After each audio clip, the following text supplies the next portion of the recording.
Not all pain announces itself. Some transform into silence, while others fuel extraordinary resilience. Many people have learned to appear fine, shielding others from worry.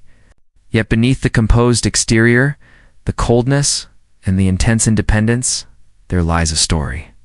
Pay attention. When pain goes unrecognized, it hides and often manifests as behavior. And the hardest part? Most people never notice. They simply judge. In this session, you will discover 13 subtle traits of those who endure excessive suffering and understand why their behavior can feel so foreign, even to themselves. Most importantly, you will learn how to convert this silent pain into awareness, conscious choices, and eventual healing. Stay with me until the end. This could shift how you perceive yourself and those you care about. Some scars leave no mark on the body, yet they exist in the way someone looks and how long it takes to trust. In the occasional urge to disappear, even in the company of others. These invisible wounds quietly shape a person's inner world, altering the way they exist. Old pain does not announce itself. It becomes a mode of being. Silence replaces words. Rigidity replaces openness. Sometimes individuals forget the weight they carry. They only know that life feels heavier, that even simple tasks demand more effort. Trauma is a psychic wound that, when neglected, continues to bleed inwardly. But this wound can also serve as a path not to erase the hurt, but to transform the persistent threat it poses. When pain is fully acknowledged, it does not condemn, it enlightens. The challenge is that few of us are taught to truly listen to our pain. Society prioritizes performance over reflection. As a result, those who have suffered deeply develop coping mechanisms. They wear masks, create emotional shortcuts, and withdraw. They continue with life, sometimes smiling, yet internally remain on high alert, fearing any touch could reopen barely healed wounds. You may recognize yourself in many of these traits, or see them in someone you love, suddenly understanding behaviors that once seemed puzzling, regardless of perspective. The goal here is not to analyze or judge anyone. It is to approach life and others with more empathy, greater presence, and above all, less guilt, because every behavior has a story behind it. No trait appears out of thin air. If, while reflecting on this, you notice a lump in your throat or a need to take a deeper breath, do not be alarmed. It is simply your soul recognizing a fragment of itself. And as simple as that may seem, it is already a meaningful step forward. Many people learn early that depending on others can feel risky. Asking for help may hurt. Relying on someone may lead to rejection or humiliation. In response, the psyche creates a protective solution. The individual becomes self-reliant, strong, decisive, seemingly unbreakable but inwardly exhausted. Earlier, I described the false self as a structure the ego constructs to survive when authentic expression feels too dangerous. This mechanism offers protection, but also creates isolation. Over time, the person grows accustomed to carrying everything alone, and the world begins to believe they can handle it all. Yet, no one is meant to bear everything indefinitely. The first common trait among those who have endured significant hardship is hyperindependence. It is often mistaken for maturity, but it is really an old wound. From the outside, it may appear impressive, but internally, it feels heavy, even suffocating. The individual hides their pain, but experiences it fully. They refrain from seeking comfort, even while needing it desperately often, because they no longer remember what trust without fear feels like, or because shame prevents them from asking. This rigidity infiltrates every aspect of life relationships. Friendship's work hall becomes a performance. Life becomes an exercise in self-control. The cost is steep. The chest feels constricted. Touch can feel threatening. Rest appears weak. And even in the company of others, the person feels profoundly alone. Hyperindependence is not freedom. It is a prison with an internal lock. Those living with it do not wish to be a burden. They simply want to ensure they are never abandoned again. Yet deep down, it serves as another form of silent suffering. The second trait frequently observed in those who have endured too much is excessive empathy. At first glance, it may seem like a virtue, and often it is. But when empathy evolves into a survival strategy, It stops being just a quality and becomes a coping mechanism. Some people, even as children, learn to read a room as if searching for shelter. They can sense when something is about to go wrong through tone of voice, a look, or silence. Their sensitivity sharpens so much that, often without realizing it, they begin to sense others' emotions before even understanding their own. This heightened empathy rarely arises from ease or comfort. It emerges from necessity, the fear of being the target of an unpredictable father, the need to anticipate a mother's emotional outbursts, or the weight of maintaining peace at home, even if it costs their own childhood. I refer to projection as the unconscious act of placing onto others something we have yet to acknowledge in ourselves. This is often the case. For those who feel intensely for others, they unconsciously attempt to soothe in others a pain they have not faced within themselves. Such individuals become the constant support, the go-to advisor, the ever-present helper. Yet beneath this giving lies profound exhaustion, because those who feel for everyone so persistently often neglect themselves. Excessive empathy can appear noble, and at times it is. But it can also serve as a form of avoidance, a way to escape confronting personal pain, a way to exist solely for others when self-existence feels too burdensome. Moreover, this type of empathy can create unbalanced relationships, where one gives endlessly, while the other only takes. Listening to others can become an excuse to avoid listening to oneself. Gradually, this sensitivity can turn into overload. Those who carry it often feel invisible when they are not being useful. And this is the clearest sign that empathy has shifted from an act of love into a defensive mechanism. Deep down, all this emotional sensitivity has a reason. At some point, someone had to anticipate feelings just to survive. Today, that vigilance isn't necessary anymore. Perhaps the truest act of empathy is finally turning that attentiveness inward. Some people love cautiously not because they don't feel deeply, but because they hold back. They observe, analyze every detail before opening their hearts. Even when trust is built, a part of themselves remains hidden, untouchable, always skeptical. Something inside quietly warns, be careful. This could hurt again. Often it could. For those who were broken where they most needed safety, opening up is no longer simple. The memory of abandonment echoes louder than the presence of affection. Love appears, but fear accompanies it. This is the third trait of those who have endured too much, a fear of genuine connection. Intimacy triggers old alarms. It's not amidst the unconscious recognizing patterns that left lasting marks. Even if the person cannot consciously explain their reactions, these patterns surface. I've discussed how unconscious complexes can hijack awareness in relationships, manifesting as overreactions, irrational jealousy, or sudden withdrawal. Behind it, there's almost always an inner child who vividly remembers the pain of trusting and being left behind. Outwardly, this person may appear confident or self-reliant, saying things like, "I don't need anyone," or "I'm better off alone." Yet deep inside, a buried longing remains. When someone draws too close, it often emerges as fear, irritability, control, or silence. True relationships require full presence, but for someone who has endured trauma, being fully present feels exposing. Love can feel like a battlefield instead of a safe haven. If you love someone like this, patience is essential. If you recognize yourself in this, courage is needed not to dive recklessly, but to acknowledge that the present doesn't have to replay the past. Not all love causes pain. Not every gesture hides abandonment. Sometimes, it's simply someone choosing to stay. How often have you heard "you're so strong"? You smile, nod, say thanks, but no one knows how many nights you cried alone. Some people become symbols of strength because they never had another choice.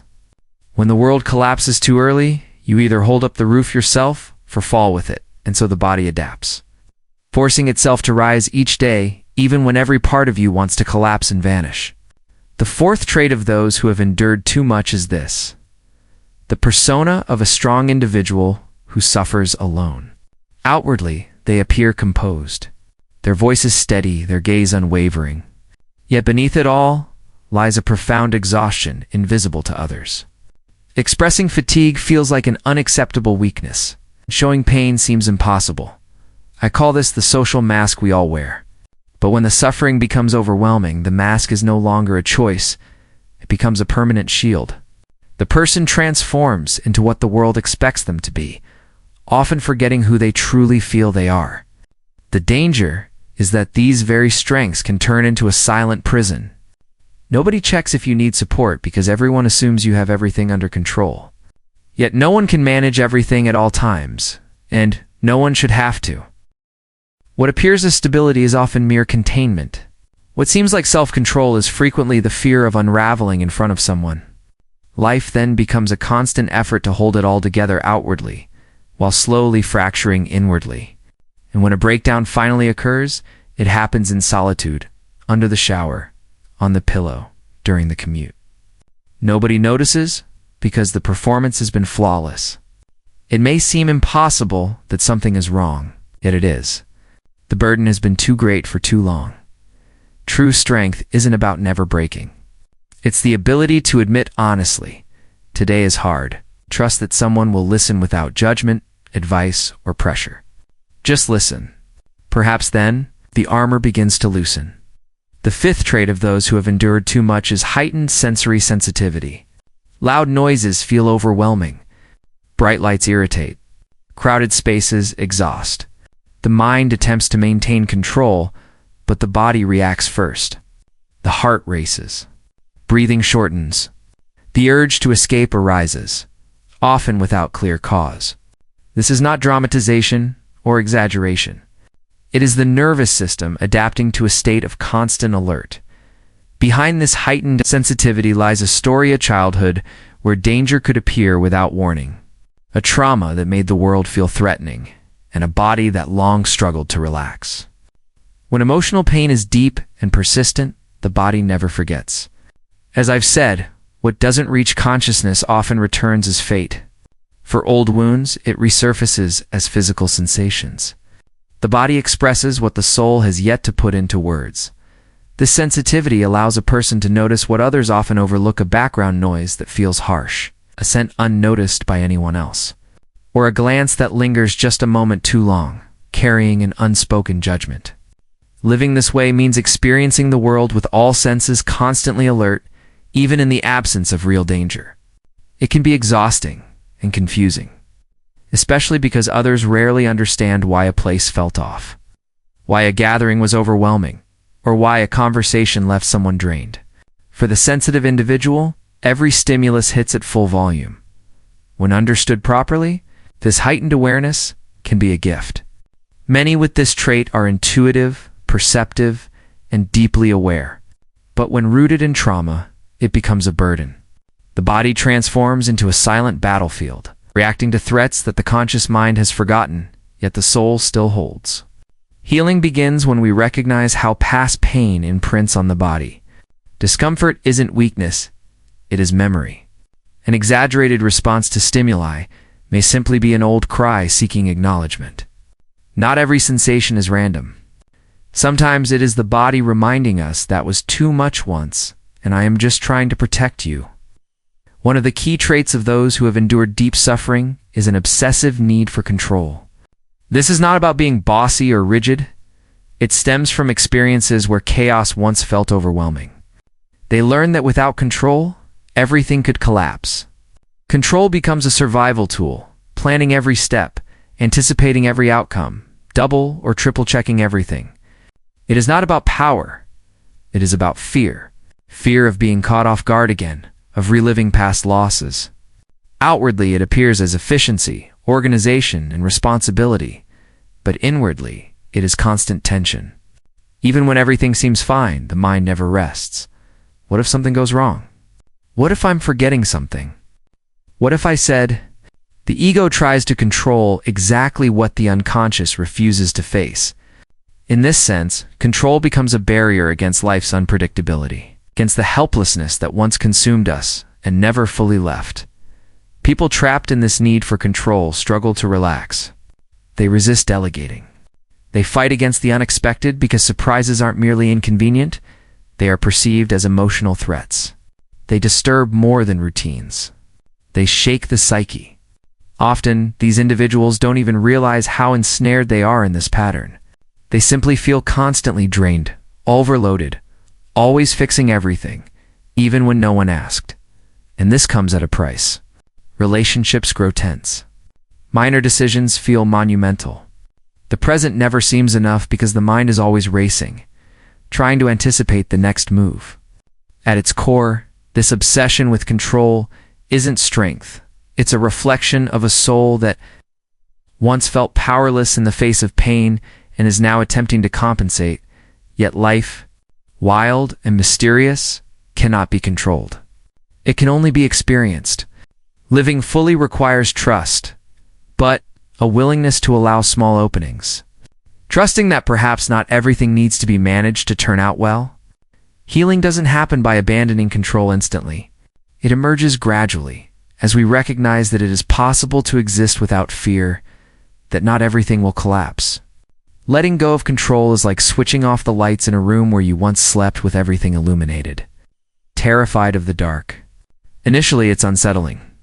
Eventually, it may bring rest, but rest isn't always accompanied by noise, conversation, or people.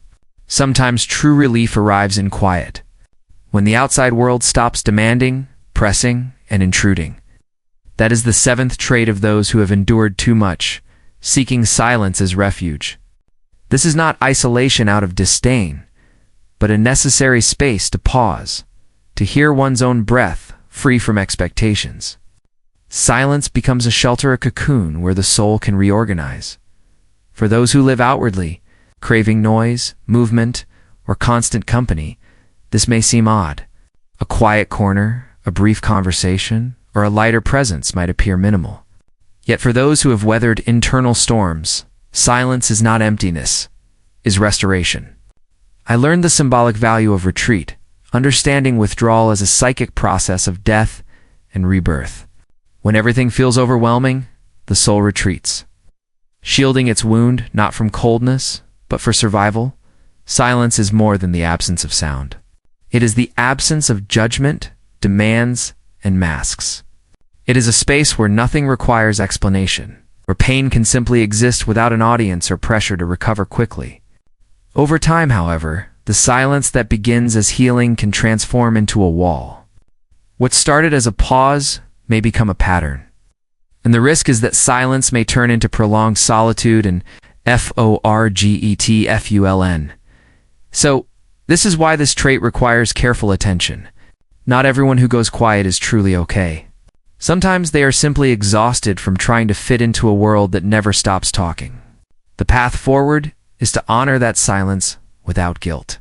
Without feeling the need to explain, but also to recognize when to open a small door. Allowing someone in. Someone who will truly listen. Someone who will stay. Silence can be comforting, even like home, but it still needs a door. Have you ever noticed how saying, "I trust you," can seem so simple? Yet for someone who has been hurt when trusting, those words carry immense weight. The gesture can get stuck in the throat. The emotion can lock up the body, not because the feeling isn't there, but because the risk feels too great. The eighth trait of those who have suffered too much is a heart that is tightly guarded, almost armored. Not out of malice, pride, or indifference, but because the last time it opened, it hurt. It hurt deeply. The ego learns to protect itself. Invisible filters are built. Everything is evaluated before it is accepted. Doubt comes before surrender. It notices gestures, tone of voice, even the pauses between messages. Love may arrive, but it undergoes a rigorous screening before it is allowed in.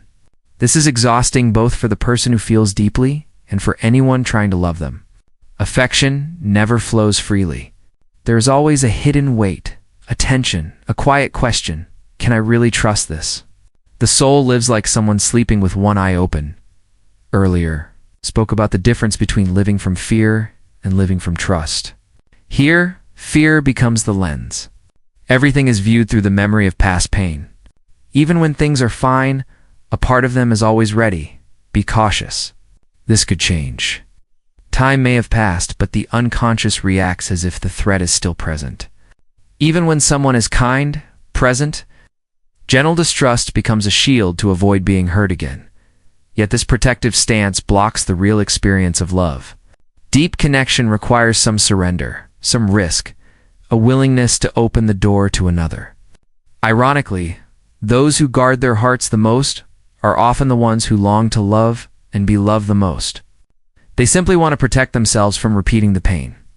But overprotection brings its own hurt. The key may lie in small steps, testing slowly, trusting gradually, observing the outcome, taking a step forward, not opening everything at once, but also not running away. Because perhaps this time, love has not come to wound, they have come to stay. The ninth trait of those who have suffered too much is a heightened sense of justice. Sharpened by pain, it is not learned from books or speeches. It comes from direct experience with injustice, betrayal, silence, and the helplessness of being deeply hurt with no one to intervene. A soul crushed by injustice learns to detect it from a distance and refuses to tolerate it any longer. Even the smallest hint of disrespect can trigger an old alarm. And even when everything appears fine, the reaction can be strong both as a defense and as a memory resurfacing. I realize that emotional complexes activate when the present touches wounds left by the past. This sense of justice is one of those wounds, a mark left by being silenced, now fueling a refusal to stay quiet. People around someone like this often misunderstand.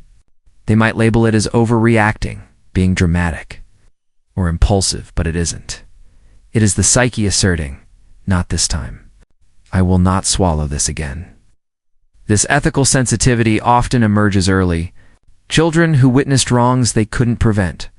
Teenagers who resisted arbitrary rules. Adults who defend causes with the intensity of someone protecting their inner child. The archetype at work here, the moral warrior, the one who fights for coherence. Respect and integrity, not perfection, but dignity. When balanced, this fight is noble. But if driven solely by pain, it can harden into rigidity or intolerance. The challenge lies in maintaining that sense of justice without turning it into a shield against the world. To wield the sword, yet also know when to lower it, when to listen, when to embrace. Those hurt by injustice understand its wounds deeply. And because of this understanding, they have a unique opportunity to act differently, to protect without punishing, to fight without losing themselves in the conflict. Those who carry the sword of justice possess a knowledge few others do. Pain sharpens perception, not only to detect injustice, but to notice what others miss. Those who have suffered develop a radar for others' pain, even when it hides behind silence. Their perception cuts through, not because of what is said, but because of what is quietly observed. They sense when someone is struggling, even behind a smile. They feel what remains unspoken, understand what no one has shared, and hold space without needing explanations.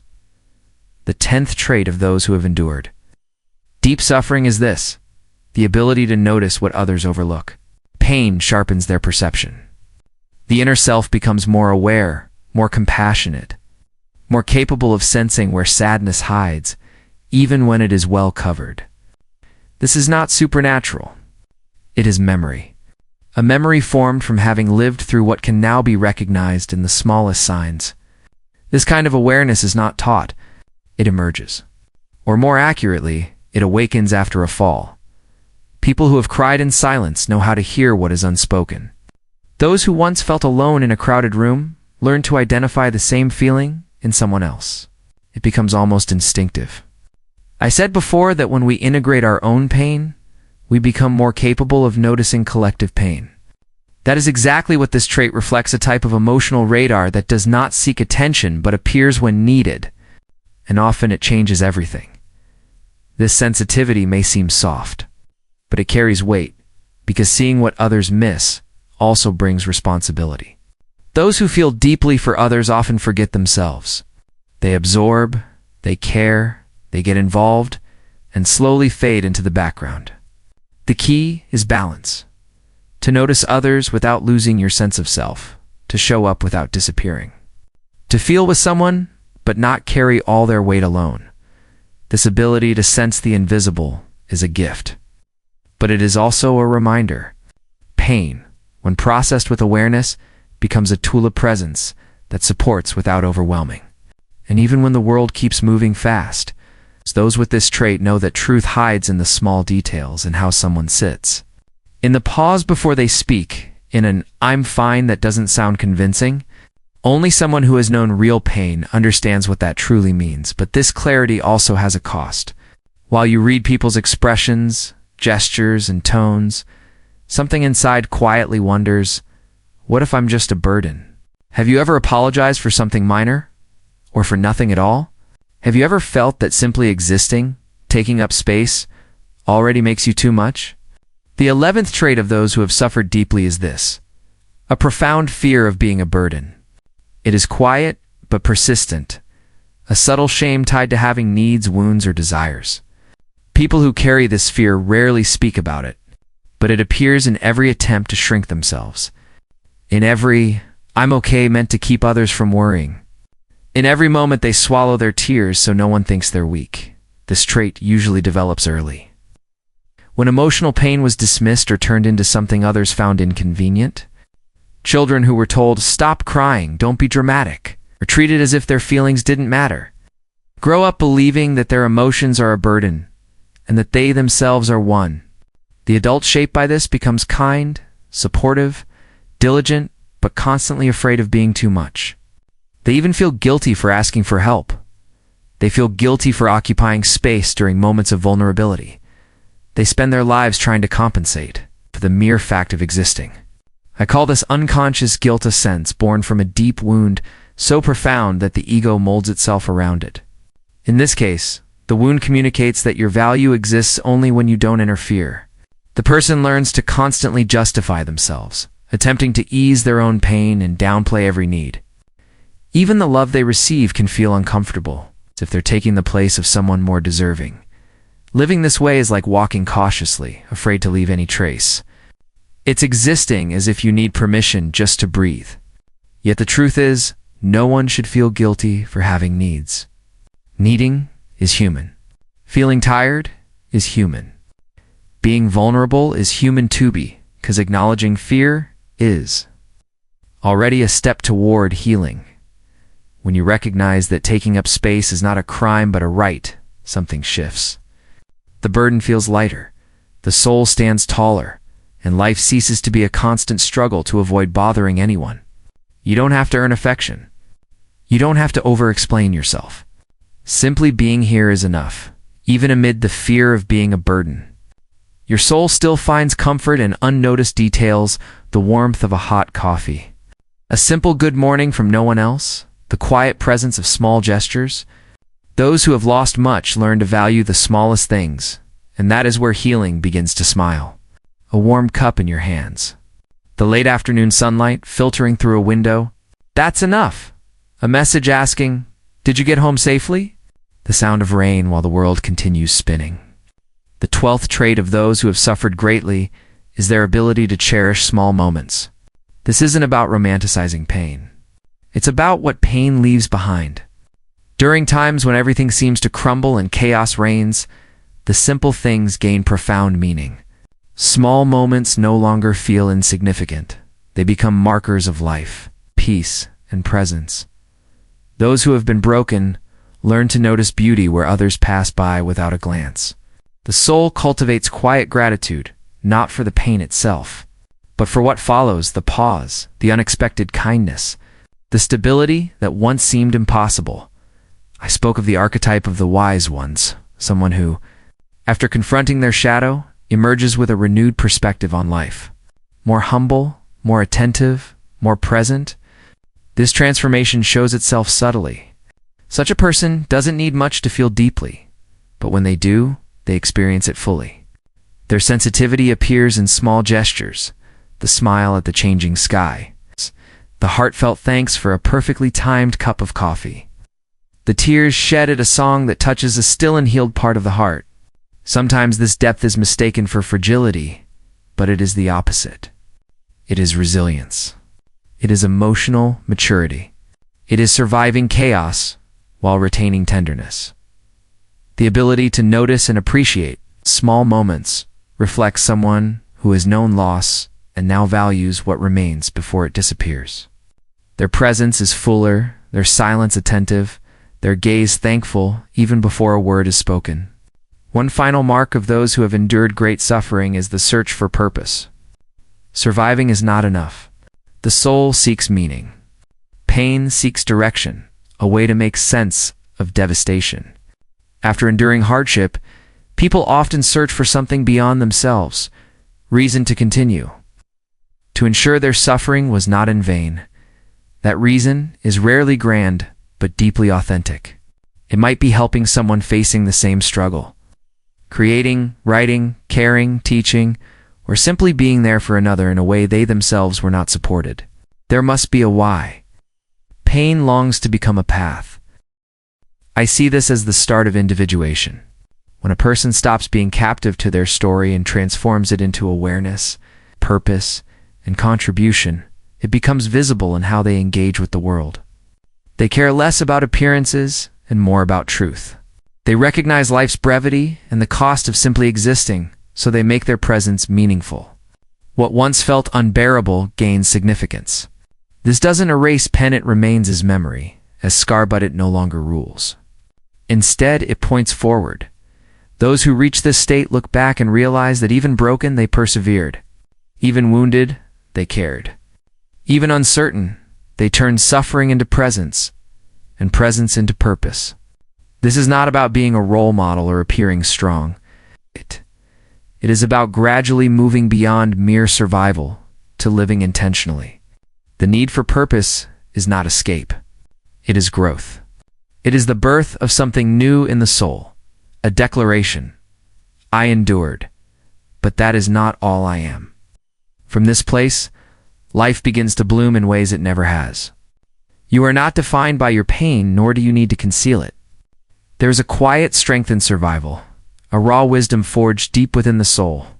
Without applause or witness, every trait we've discussed reflects your journey, how you managed to stay standing, how you found ways to move forward, even when every part of you wanted to give up.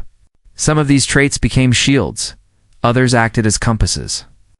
Some felt like burdens, while others became gifts. Yet every one of them was born from a single purpose: to protect something valuable within you. As I've said before, a tree that reaches toward the sky must have roots that dig deep into the earth, and this is precisely that. Everything you've grown into is shaped by what you've endured. You are not wrong for carrying these marks.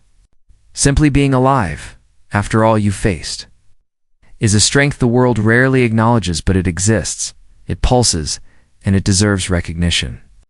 This is not to suggest that all wounds are healed or that everything will suddenly fall into place. Rather, perhaps for the first time, you can view the parts of yourself you've learned to resent with more compassion. It's recognizing that even they were trying to protect you. You no longer need to hide or remain constantly on guard. The pain that once defined you does not need to lead the way. It can walk quietly beside you. As you move forward with greater awareness and freedom, understanding that what once felt like weakness was really resilience, remember this: you kept going. And that speaks volumes. If any part of this message resonated with you, if you saw yourself in these traits, or thought of someone else carrying similar marks, let this understanding guide you. We will continue exploring the deeper paths of the psyche, pain and healing, always with respect, clarity, and truth. If you have absorbed this insight until the end, hold on to this simple yet profound phrase: my pain taught me to. Carry this awareness forward, and perhaps someone else will sense your understanding and feel a little less alone. Go forth and nurture your soul. You truly deserve it.